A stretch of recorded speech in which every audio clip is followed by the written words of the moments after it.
madaxweynaha jamhuuriyadda Soomaaliland mudane Muuse Bihi Cabdi ayaa maanta qasriga madaxtooyada ku qaabilay wafdi ballaaran oo ka socda Koongareeska dalka Mareykanka oo safar shaqo ku yimid Soomaaliland. ugu horeyn madaxweynaha jamhuuriyadda Soomaaliland waxa uu xubnaha wafdiga xoog waran guud ka siiyay horumarka ka hana qaaday jamhuuriyadda Soomaaliland soddonkii sano u dambeeyay isagoo madaxweynuhu xusay in isku duubni iyo qoriisu dhib lagu soo gaaray halkan kaasoo iska kaashadeen shacbiga iyo dawladdu kuna ilaashada nabadgelyada horumarka dimuqraadiyadda iyo doorashooyinka taasoo sababtay in beesha caalamka indhaha ku haysay isbeddelka ay Soomaaliland ku hogaaminayso dimuqraadiyadda Afrika iyo dalal badan oo caalamka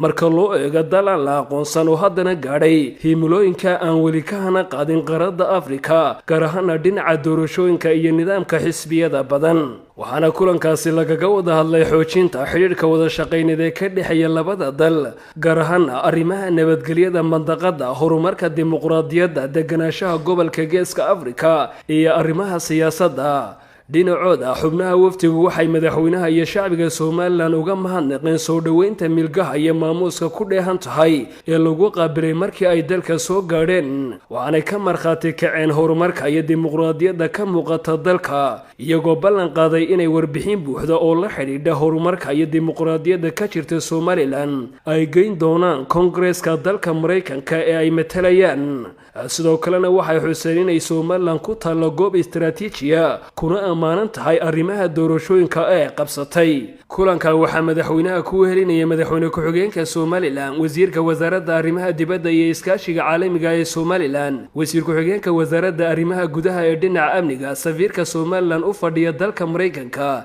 iyo agaasimaha maxadka nabadda iyo xalinta khilaafaadka ee jaamacadda Hargeysa wafdigan oo maalintii shalay dalka yimi ayaa waxay kulamo kala duwan ay la qaateen xubno ka tirsan labada gole ee guurtida iyo wakiilada ururada haweenka jaamacadda Hargeysa ayaa iyaduna habeenkii xalay ahaa wafdiga u samaysay munaasabad casho sharafa waxay sidoo kale kulamo gaar ah ay la qaateen wasiirada wasaaradaha arrimaha dibadda horumarinta maaliyadda caafimaadka qorsheynta iyo deegaanka